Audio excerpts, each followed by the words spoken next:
നമസ്കാരം. Raf talk മലയാളത്തിലേക്ക് ഏവർക്കും സ്വാഗതം. കേരള ബ്ലാസ്റ്റേഴ്സ് ഇന്നലെ ISLലെ ഉദ്ഘാടന മത്സരത്തിൽ മോഹൻ ബഗാൻ സൂപ്പർ ജയൻസിനോട് ഏകപക്ഷീയമായ 2 ഗോളുകൾക്ക് പരാജയപ്പെട്ടല്ലോ. അതിനുശേഷം നടത്തിയ പോസ്റ്റ് മാച്ച് പ്രസ് കോൺഫറൻസിൽ കേരള ബ്ലാസ്റ്റേഴ്സിൻ്റെ കോച്ച് ഡേവിഡ് കാറ്റല പറയുന്നു, ടീമിനെക്കുറിച്ച് എനിക്ക് അഭിമാനം മാത്രമേ ഉള്ളൂ. കാരണം ഇത്ര കുറച്ച് സമയം മാത്രം പ്രിപ്പറേഷനിൽ ലഭിച്ചിട്ട് അവരിങ്ങനെ കളിച്ചല്ലോ. എന്നാൽ പരാജയത്തിന് 2 കാരണങ്ങൾ അദ്ദേഹം കൃത്യമായിട്ട് ഊന്നി പറയുന്നുമുണ്ട്. എന്താണ് സംഭവിച്ചത് എന്നുള്ളത്. അതിൽ 2 കാര്യങ്ങൾ.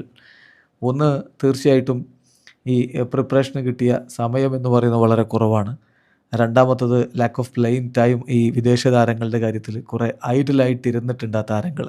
അവരിപ്പോൾ വളരെ കുറഞ്ഞ സമയത്തെ പ്രിപ്പറേഷൻ കൊണ്ട് ഇങ്ങനെ കളിച്ചു എന്നുള്ളത് തന്നെ വളരെ പോസിറ്റീവാണ് എന്നാണ് ഇപ്പോൾ കോച്ച് പറഞ്ഞത്. അദ്ദേഹത്തിൻ്റെ വാക്കുകളിലേക്ക് നമ്മളൊന്ന് പോവുകയാണ്. കളിക്ക് ശേഷം അദ്ദേഹം പറയുന്നു, ഈ ചില താരങ്ങൾക്ക് വേണ്ട വിധത്തിൽ റൺ ചെയ്യാൻ പറ്റുന്നുണ്ടായിരുന്നില്ല. കാരണം ഇത്ര മാത്രം ഒരു പ്രിപ്പറേഷൻ, വളരെ കുറഞ്ഞ പ്രിപ്പറേഷൻ വെച്ചിട്ടാണ് അവർ കളിക്കാൻ ഇറങ്ങുന്നത്. അവരുടെ എഫേർട്ട് തീർച്ചയായിട്ടും വളരെ അമേസിങ് ആണ്. ഇത് കൃത്യമാണ്. ഇന്നത്തെ ദിവസം ഞങ്ങൾ കൃത്യമായിട്ട് കാണിക്കുന്ന ഞങ്ങളുടെ ക്യാരക്ടറാണ്. ഞങ്ങൾ we showed that we are alive. ഈ ടീം ഏത് ഒപ്പണൻസിനെതിരെയും കോമ്പീറ്റ് ചെയ്യാൻ റെഡിയാണ് എന്നാണ് ഇവിടെ കാണിച്ചു തന്നിരിക്കുന്നത്. അതുകൊണ്ട് തന്നെ ഐ റിപ്പീറ്റ് മൈസെൽഫ്, ഈ താരങ്ങളെക്കുറിച്ച് എനിക്ക് നല്ല വാക്കേ പറയാനുള്ളൂ. കാരണം അവർ റിയലി നല്ല രൂപത്തിൽ പോരാടിയിട്ടുണ്ട്. I am really proud of them. പിന്നെ അദ്ദേഹം ഈ താരങ്ങളുടെ പ്ലേയിങ് ടൈമിൻ്റെ ഒരു പ്രശ്നം, വളരെ കുറഞ്ഞ സമയം അവർക്ക് ലഭിച്ചു എന്നതിനപ്പുറം കുറേ താരങ്ങൾ ഐഡിലായിട്ടിരുന്നവരാണ്. യൂറോപ്പിൽ കളി ഒന്നുമില്ലാതെ, ടീമുകളൊന്നുമില്ലാതെ നിന്ന താരങ്ങളൊക്കെ ഇപ്പോൾ ടീമിലേക്ക് വന്നിട്ടുണ്ടല്ലോ. അപ്പോൾ അതിനെക്കുറിച്ച് അദ്ദേഹം പറയുന്നുണ്ട്. കെവിന് മാർലോണ്, ഈ ഫോറിൻ പ്ലെയേഴ്സ് അവർ ഒരുപാട് സമയം വിത്തൗട്ട് കോമ്പീറ്റിംഗ് പുറത്തിരുന്നവരാണ്.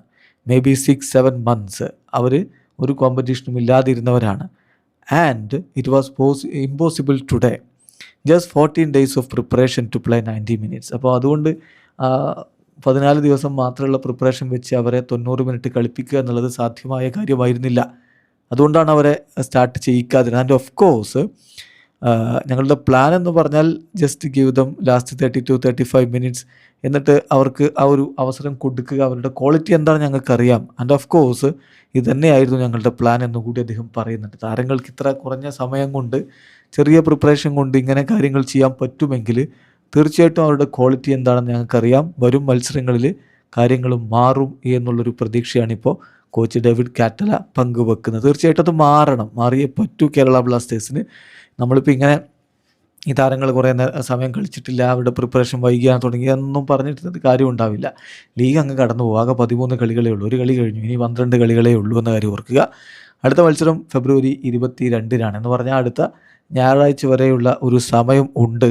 അതിനിടയ്ക്ക് ടീമിനെ കൂടുതൽ കരുത്തുറ്റതാക്കി മാറ്റാൻ കോച്ചിന് കഴിയട്ടെ. പിന്നെ സ്വന്തം ഹോമിലാണ് കളി, അപ്പോൾ അതിനൊരു ആവേശം ഉണ്ടാകുമെന്ന പ്രതീക്ഷയും നമ്മൾ കാത്തു സൂക്ഷിക്കുകയാണ്. കേരള ബ്ലാസ്റ്റേഴ്സും മുംബൈ സിറ്റി FC തമ്മിൽ 22-ാം തീയതി കൊച്ചിയിൽ ഏറ്റുമുട്ടുമ്പോൾ മികച്ചൊരു പ്രകടനം നടത്താൻ ബ്ലാസ്റ്റേഴ്സിനാവട്ടെ. വീഡിയോ അവസാനിക്കുന്ന ഫുട്ബോൾ ലോകത്തെ കൂടുതൽ വിശേഷങ്ങളുമായി റാഫ് ടോക്സ് വീണ്ടും എത്താം.